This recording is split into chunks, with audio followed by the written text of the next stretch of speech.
Boa noite, meus amados irmãos, a graça e a paz do Senhor Jesus, louvado seja o nome do Senhor. Nós queremos hoje ver um assunto bastante importante. É claro que todos os assuntos que nós tratamos têm sua devida importância. E o assunto de hoje ele é muito singular, tendo em vista, inclusive, uma necessidade grande de nossos dias de termos relações humanas que sejam mais profundas, verdadeiras, de sabermos lidar com as relações humanas. Eu creio que você, que é membro de uma igreja ou mesmo congregado, você deve sentir a necessidade de que a igreja trabalhe as suas relações. Ou seja, como um cristão lida com o outro.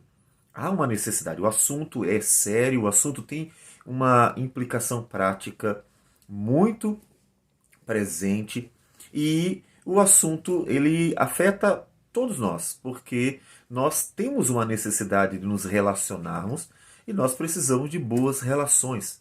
Precisamos saber como lidar com elas. Como é que nós lidamos com as relações? Como é que eu lido com o outro? Você que está num grupo de imensa de WhatsApp, você que tem que lidar com outros jovens, adolescentes, adultos, homens, mulheres, você que tem que lidar com diferenças, com erros principalmente, com pessoas que fazem coisas que você não concorda, você que tem que lidar com toda esta realidade, porque isso é uma realidade, nós não temos como fugir disso. Como é que nós lidamos de tal modo que a gente possa preservar as relações, ter boas relações humanas e glorificar a Deus dentro dessas relações, principalmente pensando aqui dentro da própria igreja do Senhor Jesus, dentro do cristianismo. Então, interessados em nós cultivarmos e aprendermos a como nos relacionarmos, vamos hoje tratar sobre prática da comunhão dos santos e estudando, meditando no texto de Colossenses capítulo 3, versículo 12 a 17. Mas para isso nós vamos primeiro orar ao Senhor e pedir a direção, a graça do nosso Deus. Vamos orar então. Senhor Deus amado, bendito seja o teu nome. Toda honra, toda glória, todo louvor para sempre ao Senhor. O Senhor é Deus. Bendito seja o teu santo e eterno nome. Obrigado, Senhor Deus, por tudo, porque o Senhor tem cuidado de nós, apesar de nós. O Senhor nos suporta, o Senhor tem paciência, o Senhor tem misericórdia, o Senhor é bondoso, o Senhor nos perdoa. Inclusive, tudo isso que nós devemos praticar em nossas relações uns com os outros. Ajude-nos, Senhor Deus, a colocar em prática aquilo que vemos do Senhor, na nossa relação contigo. Ajude-nos, Senhor Deus, a cultivar a comunhão dos santos de uma forma profunda e agradável, de forma que tanto sejamos abençoados, como também sejamos bênção. Que o Senhor seja glorificado, Deus, na vida da tua igreja, que precisa, Senhor Deus, para inclusive se alegrar mais em ti, precisa aprimorar a sua capacidade de se relacionar dentro dela uns com os outros. Receba a nossa oração e ajuda-nos em nome de Jesus. Amém, Senhor. Amém. Pois bem, para nós tratarmos sobre o assunto, eu gostaria de trazer uma série de ideias que vão paulatinamente nos conduzindo para a questão. Como nós já falamos, o assunto ele será tratado em Colossenses 3, versículo 12 a 17, que diz assim: Revesti-vos, pois, como eleitos de Deus, santos e amados, de ternos afetos de misericórdia, de bondade, de humildade, de mansidão, de longanimidade. Suportai-vos uns aos outros, perdoai-vos mutuamente, caso alguém tenha motivo de queixa contra outrem. Assim como o Senhor vos perdoou, assim também perdoai vós. Acima de tudo isto, porém, esteja o amor, que é o vínculo da perfeição. Seja a paz de Cristo o árbitro em vosso coração, a qual também fostes chamados, em um só corpo, e sede agradecidos. Habite ricamente em vós a palavra de Cristo. Instruí-vos e aconselhai-vos mutuamente em toda a sabedoria, louvando a Deus com salmos, e hinos e cânticos espirituais, com gratidão em vosso coração. E tudo que fizerdes, seja em palavra, seja em ação, fazei-o em nome do Senhor, dando por ele graças a Deus Pai. As relações humanas dentro da igreja não são tão simples e fáceis. E a gente acompanha isso, seja na queixa de um, seja no afastamento de outro. E a gente percebe as dificuldades. As pessoas precisam saber lidar com tudo isso. E o assunto é importante. Alguns até, deixa para lá, eu vou apenas adorando a Deus, eu vou na minha, servindo ao Senhor, eu não preciso me preocupar com isso. Mas será? É um assunto importante. Ou seja, nós precisamos tratar a comunhão como, dentre os assuntos da vida cristã, um assunto fundamental. Afinal das contas, o que significa o termo cristão? Cristão é um discípulo de Cristo. É alguém que vai imitar a Cristo. O Cristo que, inclusive, viveu entre nós e de uma forma fantástica. Imagina um homem perfeito. Você não é perfeito. Você tem seus defeitos, sabe disso.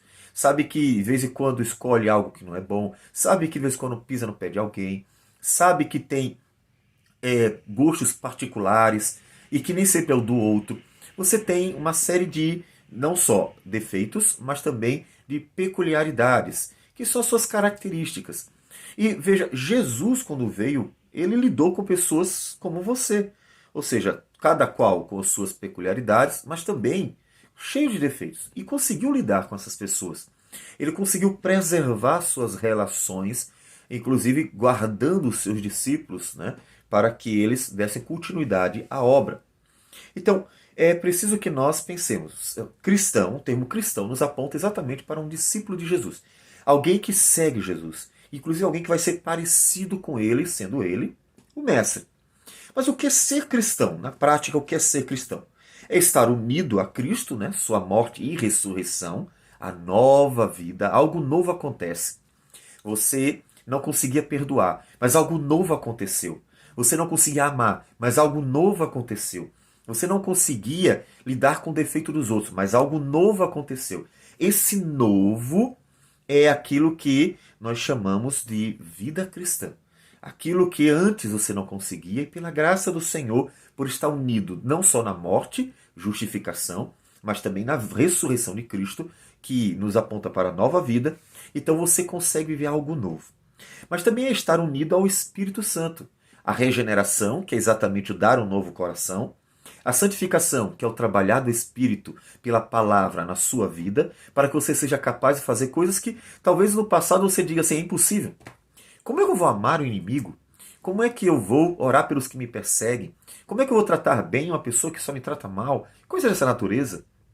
E a santificação vai lhe mostrando o caminho e o Espírito do Senhor vai operando de tal modo no seu coração, trabalhando de tal modo que já não é o mesmo coração, né? Aquele coração graciosamente recebido do Senhor, ele vai capacitando para que você consiga viver. É a capacitação também do Espírito. E ser cristão, então, é estar unido ao Senhor e tudo isso. Considere isso. Por quê? Porque isso tem a ver com a nossa vida integral. Isso tem a ver com tudo aquilo que Deus está operando em nós para a eternidade. Para viver alguma coisa que no passado seria impossível para nós, mas não será mais no momento em que nós passamos a viver em Cristo. Só que, além de estar unido a Cristo e estar unido ao Espírito de Deus, e obviamente nos tornamos filhos do Pai por meio do Senhor Jesus e até do testemunho, né, da presença do Espírito Santo. Mas, além disso, há um ponto que normalmente tem sido rejeitado nos nossos dias. É que ser cristão também é estar unido à Igreja de Cristo. É estar unido àqueles que formam o grande povo de Deus, a família de Deus, chamado também até de templo do Espírito Santo. Ser cristão está unido à Igreja de Jesus. Só que, mesmo que todo cristão afirme que não é possível ser cristão sem estar unido a Cristo, não é possível ser cristão sem estar unido ao Espírito de Deus, isso é um ponto praticamente pacífico. Não dá para dizer que é cristão aquele que não entende isso. Mas o interessante é que o último ponto, que é estar unido à Igreja de Cristo, termina sendo ignorado, até desprezado. Em geral, tem havido uma tendência para que pessoas considerem que esse último ponto não é importante. Ou seja, é importante estar unido a Cristo. É necessário, é fundamental. É importante estar unido ao Espírito Santo. Sim, ele nos deu o Espírito Santo, que inclusive foi ele que nos deu a graça de poder viver uma nova vida, de começar inclusive a nova vida.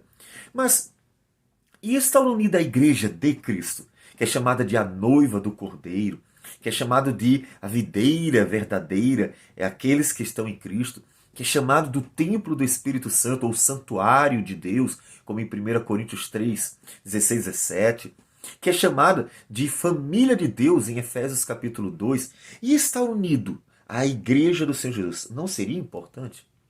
É. É importante nós relembrarmos isso. É importante. Porque desde o princípio, o propósito de Deus é formar um povo para ele. Desde o princípio foi assim. Basta nós lermos lá em Gênesis, capítulo 12, quando Deus chama Abraão, ele diz assim: ora, disse o Senhor a Abraão, sai da tua terra, da tua parentela, da casa do teu pai, e vai para a terra que te mostrarei. De ti farei uma grande nação. Veja que ele já aponta para a ideia de povo. E te abençoarei, te engrandecerei o nome, se tu uma bênção. Abençoarei os que te abençoarem, amaldiçoarei os que te amaldiçoarem. Em ti serão benditas todas as famílias da terra. Veja que desde o princípio, Deus deixa claro que o propósito dele é trabalhar com o povo. Deus nunca teve o propósito de trabalhar com um indivíduo, outro indivíduo, ou mesmo com indivíduos separados. Essa nunca foi a ideia. A obra de Cristo, inclusive, opera exatamente isso. Olha o que nos diz lá em Atos dos Apóstolos, capítulo de número 15, versículo 13. Nos diz assim a palavra do Senhor.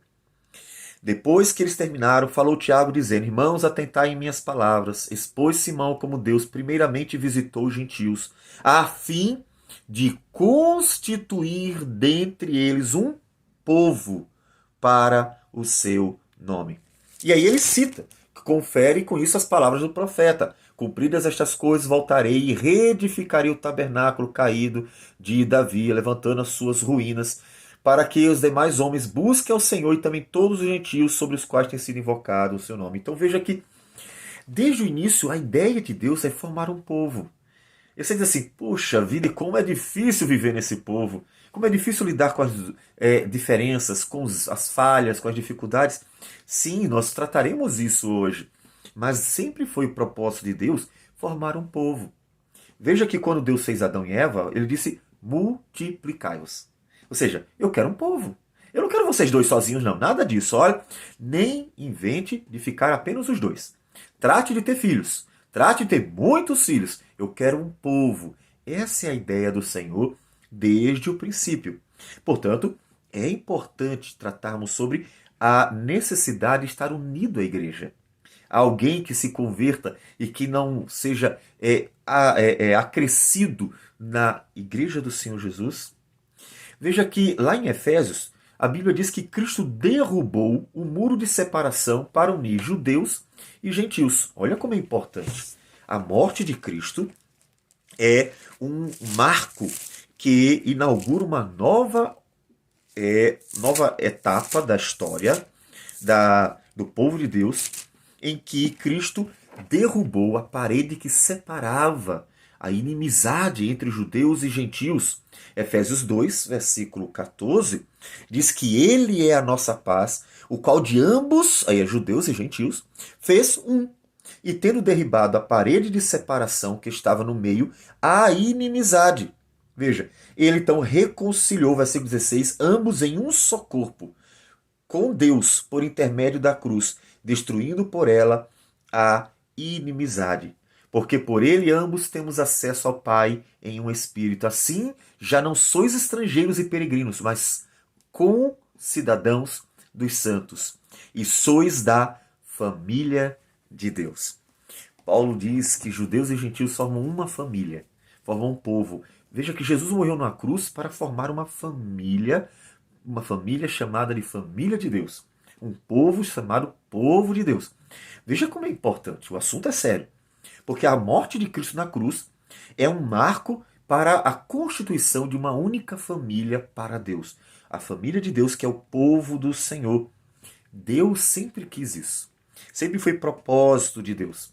E isso, é claro, a igreja é a igreja de todos os tempos. Não é a igreja apenas da nossa geração, mas a igreja de todos os tempos. É esta igreja que é chamada de a família de Deus. E que, inclusive, não é ela toda que está indo para a eternidade.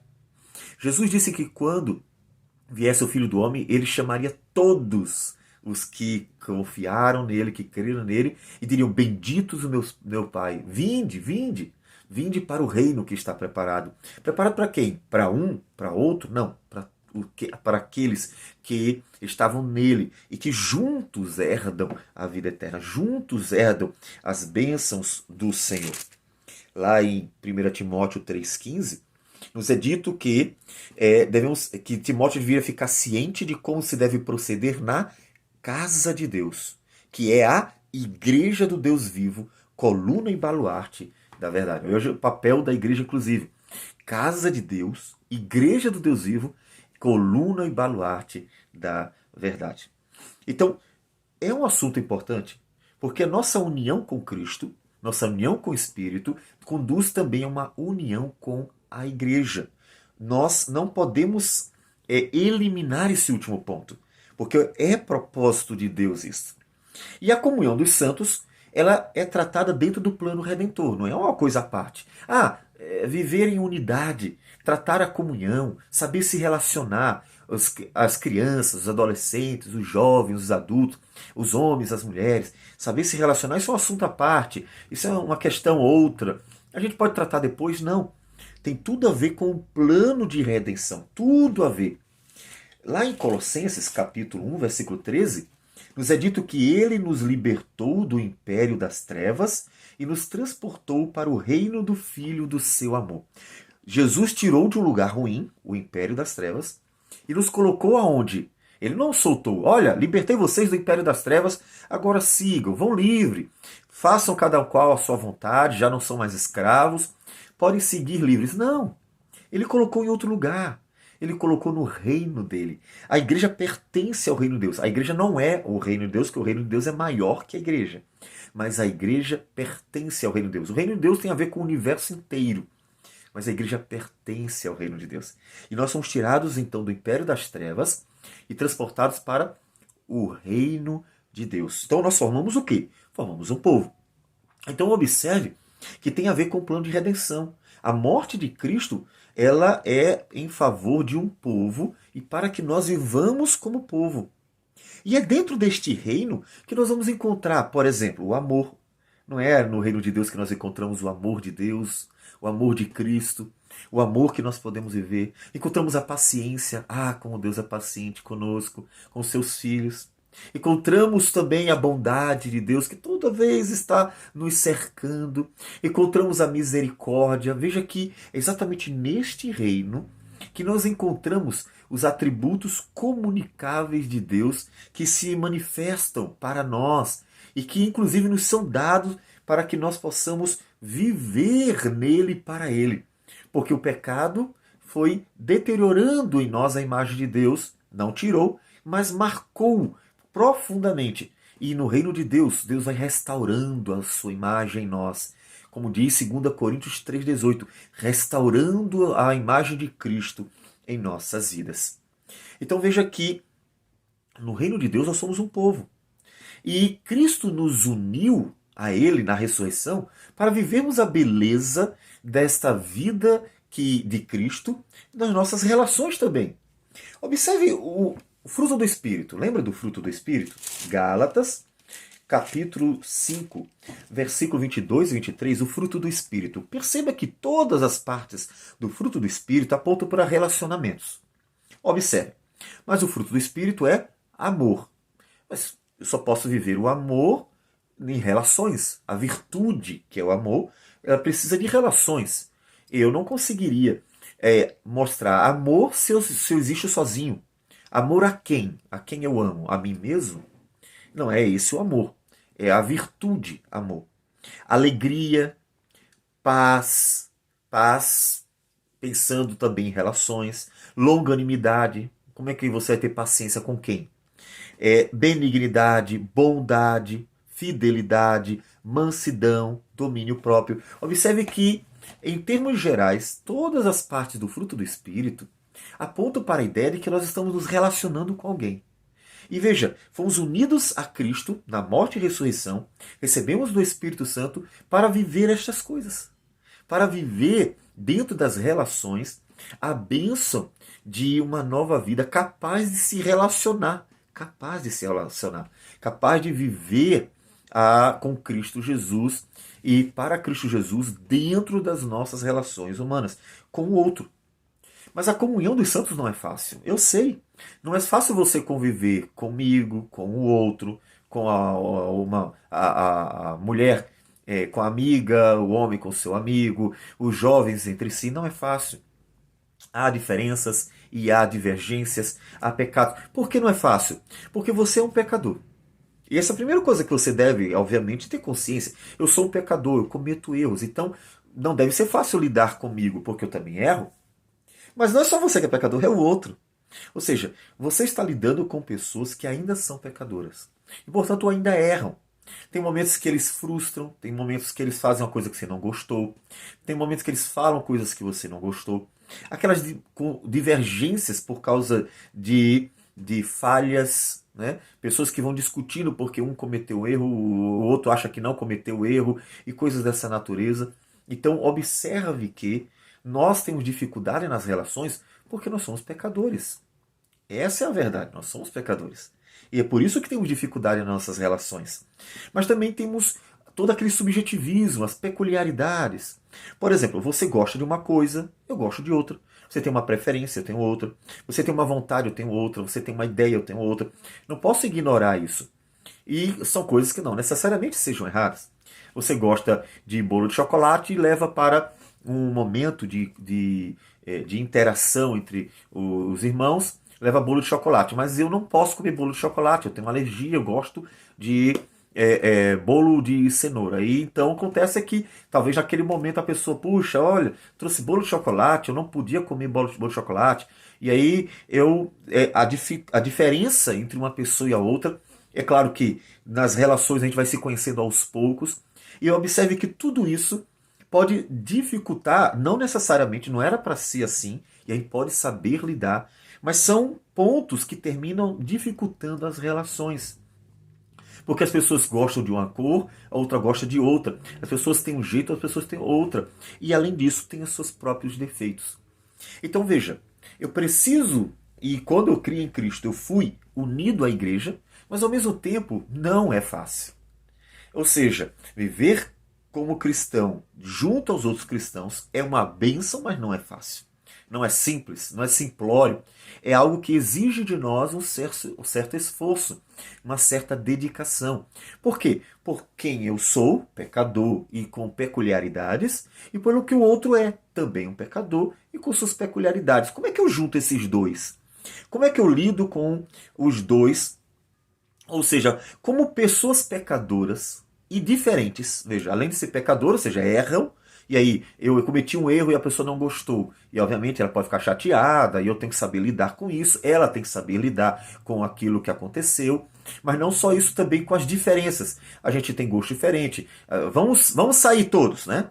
Vamos pensar aqui, as mulheres querem se juntar para sair, os jovens querem se juntar para sair e vamos lanchar fora. Então, vamos sair todos. Aí acontece, um diz, vamos para a lancheria tal, o outro diz, vamos para o restaurante, o outro diz, vamos para um outro lugar, e cada um, ou pessoas, grupos, pegam e apontam direções diferentes. O que a gente faz? Divide o grupo maior em pequenos grupos, porque percebemos que há interesses diferentes, ou tentamos lidar com isso aí?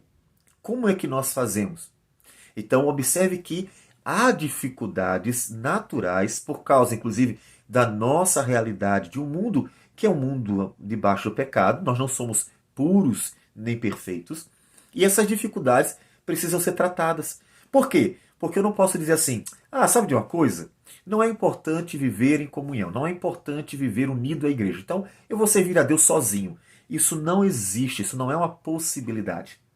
Isso não é um caminho para a vida cristã.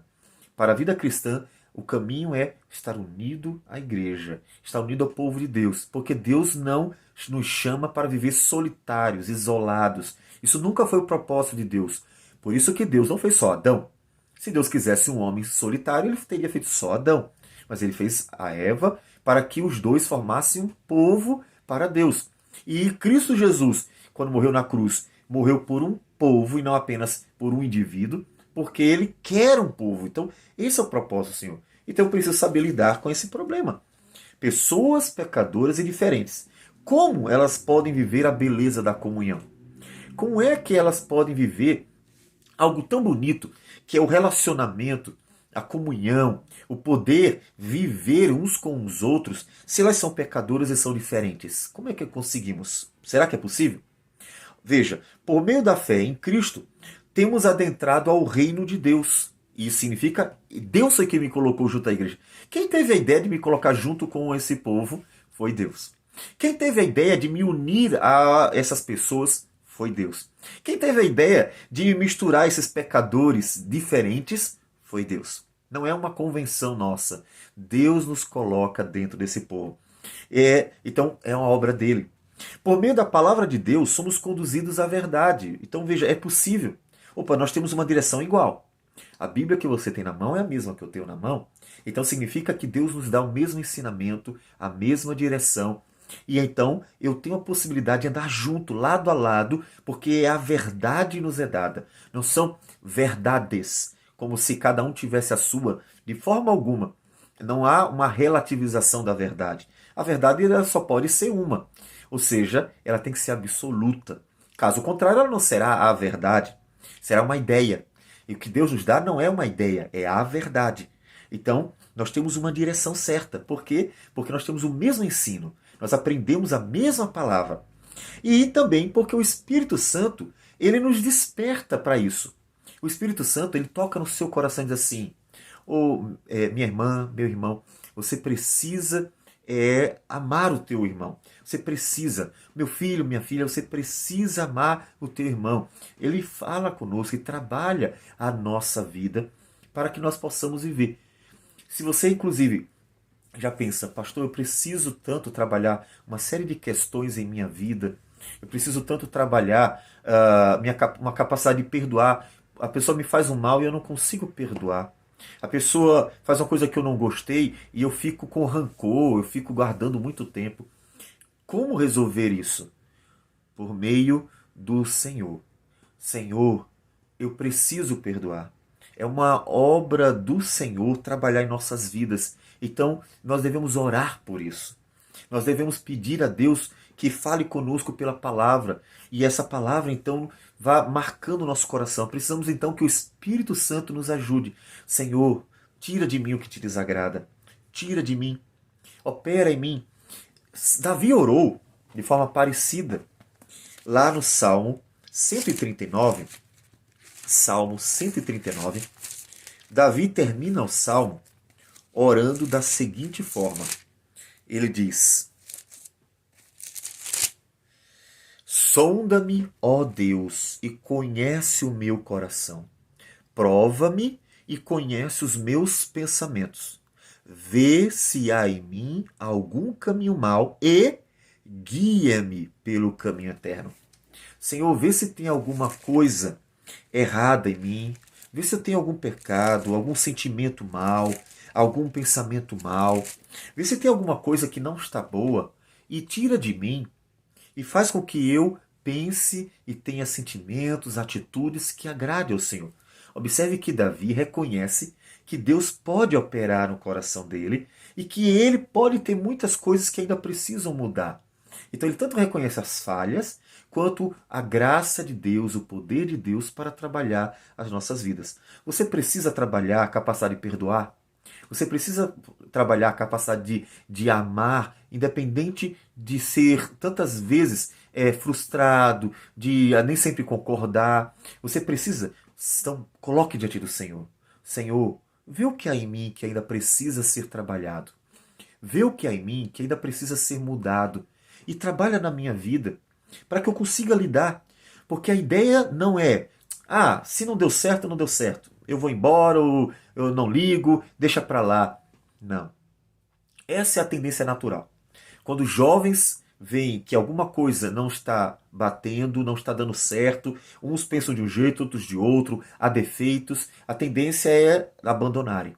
Quando adultos veem que há divergências entre eles tendem a querer se afastar. Não é esse o caminho. Por que não é esse o caminho? Porque não é possível ser cristão e não estar unido à igreja do Senhor Jesus. É preciso andar com ela, é preciso. Veja que então, é diante disso, depois de ter falado de toda essa obra de salvação, que nós encontramos lá em Colossenses o texto que nós estamos aqui para trabalhar. E antes de entrar no texto, veja que o apóstolo Paulo, ele havia dito no versículo 1 que se nós ressuscitamos juntamente com Cristo, devemos buscar as coisas lá do alto. Saber trabalhar a comunhão dos santos é algo do alto. É o amor na prática. É a relação como Deus quer. E no versículo 12, entrando agora em nosso texto, do 12 ao 17, ele já começa assim: revesti-vos, pois, como eleitos de Deus, santos e amados. Tudo aquilo que nós falamos antes. Olha, vocês são servos do Senhor, vocês são cristãos, são santos e amados. Vocês receberam o amor de Deus, vocês foram alvo da redenção em Cristo Jesus. Então, se revistam daquilo que vocês são. Vocês são santos e amados. E já que são santos e amados, o que vocês precisam? Precisam se revestir de ternos afetos de... E aí ele vai citar uma série de palavrinhas. Observe essas palavrinhas, que coisa interessante. Se a relação entre cristãos fosse simples, elas não seriam necessárias. Mas Deus nos diz que precisamos revestir de misericórdia. Por quê? Porque é preciso que um cristão tenha misericórdia, seja misericordioso, consiga tratar as pessoas com misericórdia. Ele não está falando de tratar as pessoas lá de fora, que talvez ainda não conhecendo a Cristo, poderão trazer uma série de divergências, erros e assim. Não, ele está falando de cristãos. Precisamos nos revestir de misericórdia. Por quê? Porque precisamos ter compaixão daqueles que erram. Ah, está falando dos de fora? Não, a gente está falando dos de dentro. Ou seja, Cristo disse que nós precisamos tratar os nossos irmãos nele com misericórdia, inclusive como ele tratou os seus discípulos com misericórdia, tão cheios de defeitos. E você lê os evangelhos, você vê como Jesus foi misericordioso. Você tem sido misericordioso? Já pensou em como as relações que você tem dentro da igreja são uma bênção para você desenvolver a misericórdia?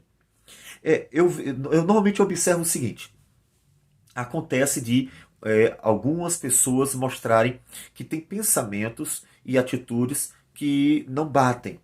Não é apenas por gosto, às vezes até por serem meio defeituosas mesmo. Pensamentos e atitudes que não são acertadas.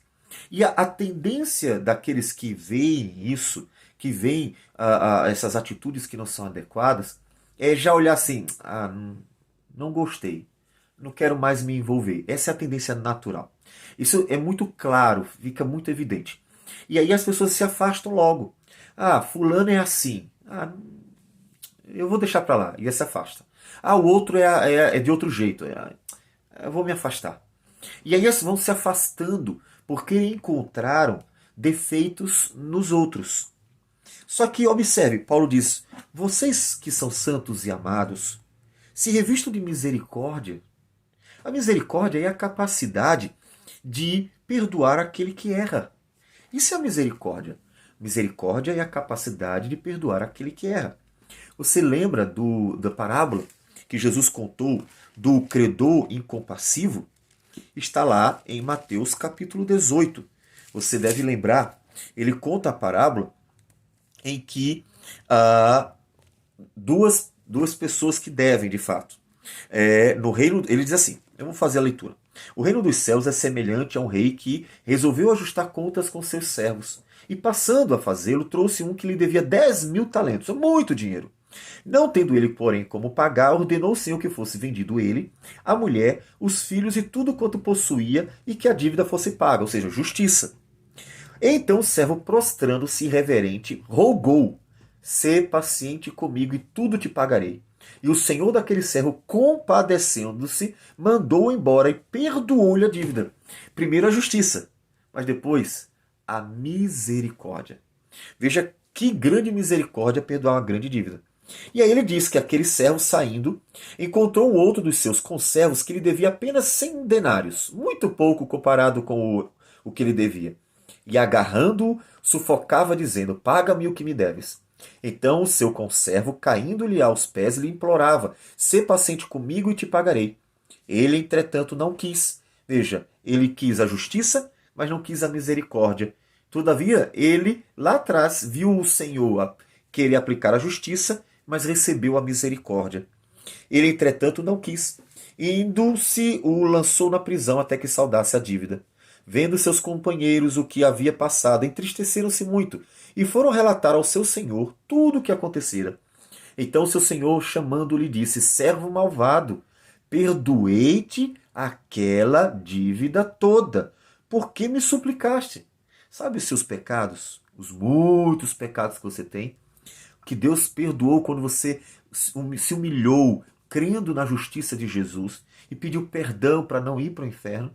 Pois bem, toda aquela dívida, não devias tu igualmente compadecer-te do teu conservo, ou seja, do teu irmão, daquele que convive com você, como também eu me compadeci de ti? Você tem tantos pecados, não poderia ter perdoado outro que na sua relação com ele tem bem menos? E indignando-se o seu senhor, o entregou aos verdugos até que lhe pagasse toda a dívida. Assim também meu Pai Celeste vos fará, se do íntimo não perdoardes cada um a seu irmão. Observe que quando Paulo diz que a gente precisa se revestir de misericórdia, é sério. Você precisa desenvolver a capacidade de perdoar o irmão. Como é que você vai ter uma relação madura, profunda, uma relação saudável e consistente com o seu irmão, se você não tiver a capacidade de perdoar as faltas dele? Porque quando você e ele se converteram ao Senhor e se tornaram parte do povo de Deus, ainda não se transformaram em pessoas incorruptíveis, ou seja, que não pecam, ainda não. Então é preciso lidar com isso. Então, Paulo diz, para você ter uma boa relação, conseguir preservar as relações dentro da igreja, para você conseguir ter comunhão com os irmãos dentro da igreja, portanto, a primeira coisa que você precisa é ter misericórdia. A capacidade de perdoar todas as vezes que o teu irmão fizer uma coisa que desagradar a você. Você precisa lembrar, guarde isso no seu coração. Primeiro, tenha misericórdia. Mas ele diz também, se revista de bondade, ou seja, tratar e fazer o bem mesmo quando a pessoa não merece. Ser bondosa com ela. Ela pode não merecer, mas trate com bondade. Faça o que é bem, o que é bom.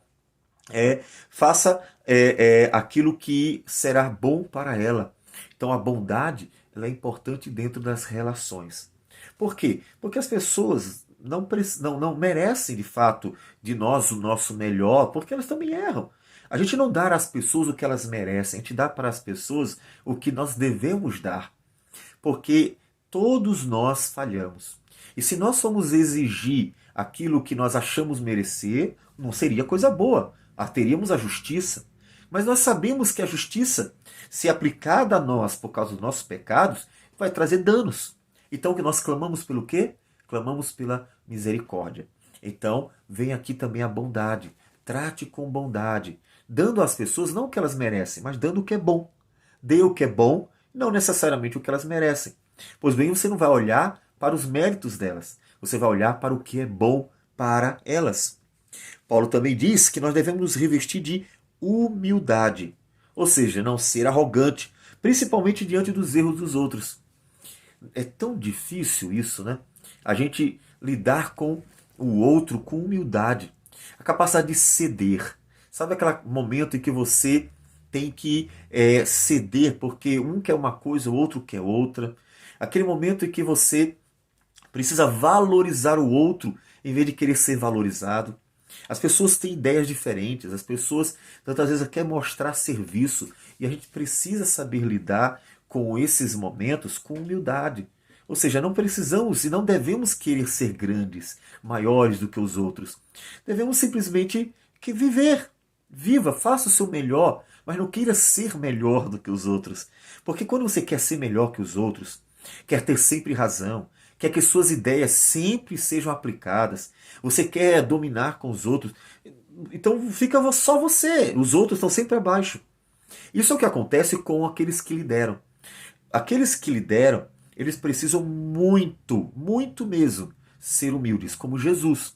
Jesus, sendo Senhor, foi tão humilde que lavou os pés dos discípulos. E aqueles que lideram em nossos dias precisam refletir sobre isso.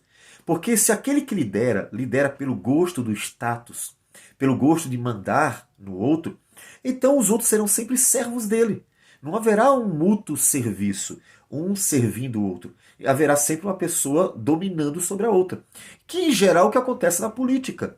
Os governantes, os líderes, terminam querendo para sempre permanecer naquele status de poder, porque querem sempre dominar sobre os outros, para se beneficiar, inclusive, dos outros.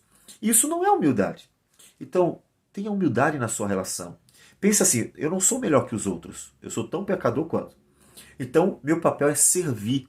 Meu papel é fazer o melhor para o outro. Meu papel não é mostrar que estou supervisionando o outro. Meu papel é servir. A humildade fará com que você, inclusive, saiba lidar melhor com a necessidade de aplicar a misericórdia. Porque se você é humilde, você reconhece que você também erra. Você reconhece que você também falha. Você reconhece que você tem suas limitações. Se você não é humilde, é arrogante, é soberbo, o que vai acontecer? Você, em geral, terá uma noção errada de si mesmo. Você acha que não erra, você acha que sempre faz o melhor, você acha que é melhor que os outros, você acha que suas ideias são melhores, que os seus defeitos não são tão grandes assim. Essa leitura errada de si mesmo faz com que você ache que o outro é sempre pior. E aí o que acontece? É que o outro vai ficar vivendo em função de você, porque você está em cima e o outro está lá embaixo. Não é essa a ideia. A humildade nos coloca no mesmo nível. Porque a humildade é simplesmente ceder, abrir mão, fazer uma leitura correta nosso estado diante de Deus junto ao outro. A humildade faz com que até no momento em que eu sei mais, pode ser que eu saiba mais. De fato, o pastor, por exemplo, ele estuda mais teologia e ele sabe mais, mas conseguir conversar com o outro sem precisar mostrar para o outro que sabe mais, porque não há o propósito. O propósito não é mostrar que é melhor, o propósito é servir. Quando ensinamos para que o outro saiba e não para mostrar que, olha, tá vendo que eu sei mais do que você? Tá vendo que eu sou melhor? Não é essa a ideia do ensino. O ensino é um serviço. A gente ensina para que o outro aprenda e saiba tanto quanto eu. Agora todo mundo sabe como eu sei. Humildade. A humildade ajuda a preservar relacionamentos. A humildade ajuda a cultivar relações entre pessoas que têm diferenças, dificuldades e falhas também. Humildade. Pense na humildade. Você viu o defeito no outro? Misericórdia. Você viu que o outro não merece? Bondade. Você viu que as pessoas têm um nível diferente? Seja humilde, para que você preserve os relacionamentos, mesmo quando parece que você está em alguma questão acima delas. Humildade. Lembre-se que Jesus, sendo o Rei dos Reis, lavou os pés de pecadores, de discípulos cheios de defeitos. Humildade. Paulo também diz que devemos nos revestir de mansidão. Mansidão. O que é mansidão? É a serenidade, a brandura, aquela índole pacífica. Ou seja, da pessoa que não quer confusão, a pessoa que mantém os relacionamentos em serenidade, aquela pessoa que deseja que tudo esteja tranquilo, tudo esteja em paz. Seja manso. Haverá momentos, e é claro que a gente não pode desprezar isso de jeito nenhum, e que você pode precisar exortar. Exortar o irmão. Irmão, não é desse jeito. A Bíblia diz assim, assim, assim, assim. Há momentos em que é preciso nós sermos mais duros. Às vezes um filho até. Nós precisamos castigar, disciplinar, quando um negócio exige. É claro que cada momento vai exigir uma atitude, depende do peso do momento. Todavia, o nosso desejo de tudo isso é conduzir as pessoas ao bem-estar em Cristo, a uma vida em Cristo. Então o propósito não é guerrear, o propósito não é confusão, o propósito é a edificação. Portanto, a serenidade, a mansidão, para que as relações sejam relações tranquilas. Mas ele continua dizendo que devemos também ter longanimidade, ou seja, paciência. Você precisa de que nós tenhamos paciência, sabia disso? Às vezes que você erra, exige de nós também paciência. Calma, calma. Quanta paciência Deus não tem conosco. Quanta paciência o Senhor não tem com cada um de nós, por causa dos muitos erros que nós cometemos, e Deus tem que estar suportando, aguentando, e as nossas limitações. Tenha paciência, calma. Em vez de ser impaciente e já se afastar, eita, eu vi o pessoal fazendo isso, aí já sai do grupo, aí já se afasta, aí já não quer mais conversa, aquela pessoa é assim, não sei o que. Toda essa sua atitude, ela não mostra que você é melhor do que o outro. Ela mostra que você ainda não amadureceu. Quando a sua atitude é se afastar, apenas emitir um juízo sobre o outro, reclamar, se isolar e criticar apenas isto, quando você faz isto, quando vê problemas, defeitos, diferenças, falhas nos outros, a sua atitude mostra imaturidade. Você ainda não sabe lidar com os pecadores. Você não sabe lidar com o fato de que os irmãos em Cristo, eles ainda erram, eles ainda falham, eles ainda precisam de ajuda, precisam ser exortados, precisam que tenha paciência. Então, quando você tiver a ideia de se afastar das pessoas porque elas falham, e eu me refiro aos relacionamentos dentro da igreja mesmo, lembre-se que isso não é uma expressão de maturidade. E é fácil você ver isso. Me diga, quando foi que Jesus se afastou dos pecadores? Me diga você, quando foi que Jesus se afastou dos pecadores por não aguentar os seus pecados, por ver tantas falhas? Me diga quando foi. Ele até exclamou certa vez, até quando vou estar com vocês? Porque ele viu a incredulidade deles. Mas ele não se afastou. Ele antes foi lá, resolveu o problema e continuou com eles. Maturidade. A maturidade de Cristo fazia com que ele estivesse ali para se dar a eles. E não é o contrário. Então, você, diante das falhas, fraquezas e dificuldades, não fuja, não se isole. Antes, lembre de Cristo, que nunca se afastou dos pecadores. Andou com pessoas de todos os tipos, com os mais variados erros, mulheres, homens, e todo tipo de característica, pessoas marginalizadas, todos. E ele não se afastou. Ele estava sempre lá, suportando com muita paciência as muitas falhas, fraquezas, limitações. Pedro, que era sempre muito afoito e estava sempre falando demais, e ele com paciência e aguentando. Ele nunca disse, não aguento mais vocês não, sabe uma coisa, eu vou embora. As pessoas foi que se afastaram dele. Em João 6 diz que vários discípulos não suportaram a pregação da verdade e foram embora. Mas nós não encontramos Jesus indo embora. Nós não encontramos Jesus abandonando pessoas que precisavam dele. Você não encontra. Então você também não abandone. Há muitas pessoas que precisam de serem edificadas, conduzidas a Cristo, fortalecidas, amadurecidas. Então não abandone. Seja um instrumento para isso. Seja um instrumento. Veja que Paulo quer que nós saibamos preservar nossas relações. E ele diz que para isso nós precisamos ter tudo isso que nós estamos vendo. Misericórdia, bondade, humildade, mansidão, longanimidade. Ou seja, a relação entre cristãos não é fácil. Não é um paraíso. Ainda é uma relação dentro de uma realidade de um mundo pecador. Então é por isso que precisamos destas coisas. E versículo 13 ele diz, suportai-vos uns aos outros. Bem, suportai-vos? Bom, o negócio não vai ser simples não. Ô Paulo, que ideia é essa? Não deveria ser mais fácil, não? Se ele está dizendo para suportarmos uns aos outros, ou seja, estarmos sempre presentes para dar o suporte, aguentando firme as falhas e fraquezas, as limitações, é porque a realidade é essa. A realidade é que Deus os colocou num povo que é cheio de defeito ainda, capacitado pelo Espírito Santo a fazer o que é certo, mas que infelizmente nem sempre está dando de fato ouvidos ao Senhor e vivendo a vida de forma agradável ao Senhor. Então é preciso dar suporte, suportar, ter de fato, como ele disse antes, paciência uns para com os outros. E ele diz ainda mais: perdoai-vos mutuamente. Bom, olha, por que Paulo fala que nós devemos perdoar uns aos outros? É porque com certeza alguém vai te fazer um mal.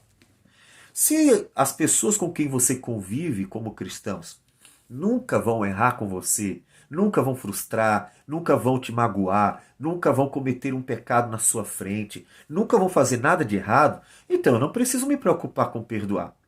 O ensino ou até o imperativo para que nós perdoemos uns aos outros só faz sentido se nós estivermos dentro de uma realidade em que os erros ainda estão presentes. Então veja que Paulo nos diz: vocês precisam perdoar uns aos outros. Em outras palavras, vocês precisam lidar com os defeitos uns dos outros. Vocês precisam lidar com o fato de que as pessoas ainda vão estar magoando, frustrando, aborrecendo, cometendo erros para conosco. Então, observe que Deus está tratando as nossas relações de acordo com a realidade e não apenas idealizando os nossos relacionamentos, porque só se cumprirá aquele perfeito relacionamento na eternidade. Só lá é que nós não teremos mais esses problemas, porque nós teremos um corpo que não peca. E essa esperança deve, inclusive, nos motivar a continuar. Mas enquanto aqui, ainda somos assim. E ele diz no versículo de número 14: acima de tudo isto, porém, esteja o amor, que é o vínculo da perfeição. Unidos pelo amor. Só que um probleminha é que a nossa geração, ela entende o amor sempre como um sentimento. E esse é um problema. É que o amor, ele não é um sentimento, é mais do que isso. Você pode, de fato, ficar chateado, você ter raiva, e você sentir alegria. Você pode estar sentindo boas coisas em relação às pessoas. São sentimentos. Mas observe, de manhã, você acorda feliz e está tudo bem, e dizendo que ama muito as pessoas com quem você convive. Só que durante o dia elas cometem uma série de falhas e até frustram você. E aí você já começa a mudar o sentimento. À tarde você já diz: estou com muita raiva de você. Você acabou de dizer que amava, como é que você agora está cheio de raiva? Porque são sentimentos. Sentimentos mudam, vão e vêm. O amor não é um mero sentimento. O amor é uma virtude. Por isso que ele é estável. Deus é amor. Ele não tem um sentimento amor por nós. Ele ama a virtude amor. Amor. Ele permanece. Veja, você faz uma coisa ruim, o amor de Deus não muda. Nós fazemos coisas que são boas, agradáveis a Ele, o amor dele não muda. O amor de Deus é estável, porque é uma virtude. Todos os atributos de Deus são permanentes, estáveis, porque não são sentimentos, são virtudes. A justiça de Deus são virtudes, são virtudes. Essas virtudes nós devemos ter também.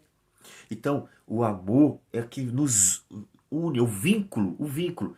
Porque vocês andam juntos, estão juntos, se abençoam, mesmo com tantos defeitos, com tantas falhas, com tantas fraquezas, porque nós recebemos de Jesus o amor, para inclusive cumprir o terceiro mandamento: amai-vos uns aos outros como eu vos amei.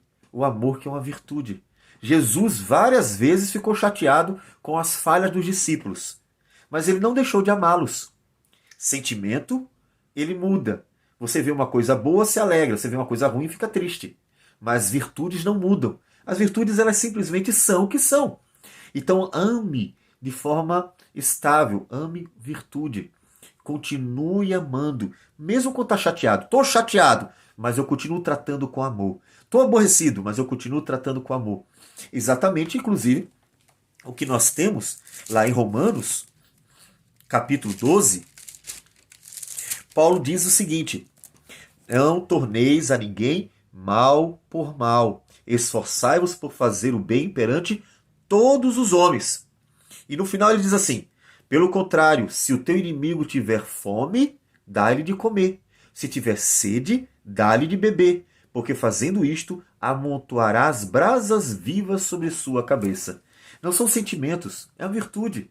O teu inimigo veio, está precisando de você. Você pode estar chateado, até ou com medo. Pode haver um misto de sentimentos em você, mas ele precisa de você. E você vai lá e socorre. Isso é o amor virtude. Ele age. Esse amor não é um sentimento apenas. Portanto, nós conseguimos botar em prática este amor, mesmo quando nossos sentimentos estão confusos. Porque é uma virtude. O amor, sendo uma virtude, ela não precisa que nós estejamos sentindo uma série de coisas boas. Amai-vos acima de tudo, né? O amor. Mas Paulo diz ainda, continuando em Colossenses, capítulo de número 3, seja a paz de Cristo árbitro em vosso coração. Ou seja, haja paz entre vocês. Vossas divergências sejam resolvidas em paz. Em paz. A paz, ela esteja resolvendo vossos problemas. Resolvendo. A paz de Cristo entre vocês.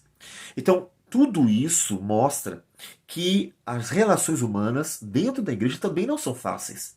Senão não era necessário ele estar dando imperativo para nós, com todas essas virtudes que devem ser aplicadas às relações. E como é que nós vamos então viver tudo isso das nossas relações? Ele diz: habite ricamente em vós a palavra de Cristo. É por meio do nosso conhecimento do Senhor, conhecendo, aprendendo, e ele diz: instruí-vos e aconselhai-vos. Então, meditando constantemente na palavra, uma igreja que está sempre ouvindo a palavra, aprendendo a palavra, crescendo na palavra, um ensinando ao outro a palavra, ela está amadurecendo. E é por meio do conhecimento da palavra de Deus que nós vamos nos tornando mais parecidos com Deus, pelo agir do Espírito Santo nas nossas vidas. Então, nós vamos vivendo para o Senhor, porque o Senhor está operando em nós e nos ensinando o que é bom. E assim, nós poderemos cumprir o que ele diz no versículo 17. E tudo o que fizerdes, seja em palavra, seja em ação, fazei-o em nome do Senhor, Senhor Jesus, dando por ele graças a Deus Pai. Fazendo tudo para a glória do Senhor. Me diga, quando uma pessoa se afasta da comunhão da igreja, ela faz isso para a glória de Deus? Quando uma pessoa é impaciente com os outros, quando tem falhas, defeitos, ela está fazendo isso para a glória de Deus? Não. Então você sabe que se for para fazer tudo para a glória de Deus dentro das relações, você precisa trabalhar as virtudes que o Senhor nos ensina e aplicá-las às relações. Quando você pensar em ser rancoroso, lembre-se de fazer tudo para a glória de Deus, perdoe. Quando você pensar em odiar, lembre-se, fazer tudo para a glória de Deus, ame. Quando você pensar em fazer algo que afasta ou impede a relação, comunhão dentro do povo de Deus, lembre-se que a igreja deve viver para a glória dele. Então nós vamos tendo paciência, misericórdia e bondade nas nossas relações dentro do povo de Deus. Porque mesmo que não seja fácil, é possível. Porque o Senhor nos capacita pela palavra e pelo Espírito Santo a viver a bênção das relações humanas dentro do seu povo, dentro da igreja de Jesus. Então vamos colocar em prática. Viver a comunhão do povo de Deus é uma bênção. E lembre-se que viveremos eternamente essa relação. Eternamente. Lá será tudo perfeito. Enquanto aqui precisamos trabalhar e pedir a Deus graça e ajuda para conseguir colocar em prática dentro do desafio que nós temos de viver em comunhão nesse contexto de pessoas que são cheias de limitações, fraquezas e defeitos. Vamos orar então ao Senhor. Senhor Deus amado, obrigado por tudo. O Senhor é bom e as tuas misericórdias nos alcançaram. O Senhor nos trata com paciência, misericórdia, bondade. O Senhor, ó Deus, nos trata com amor. Ajude-nos a olhar para o Senhor e então aplicar tudo isso em nossas vidas. em nossas relações. Porque, ó Deus, é tão fácil as pessoas simplesmente criticarem, julgarem, se afastarem quando vê que o outro tem defeito, esquecendo que isso, ó Deus, não conduz para a edificação do teu corpo, do corpo da igreja do Senhor. Ajuda-nos a ter maturidade, para que as nossas relações possam ser saudáveis e possamos, então, saber lidar com as dificuldades, as diferenças, as falhas, as fraquezas e glorificar o teu nome em nossas relações. Ajuda-nos, Senhor, pois precisamos de Ti e que tudo isso seja para a Tua glória. Em nome de Jesus. Amém, Senhor. Que Deus abençoe a todos, então, um bom dia, uma boa semana.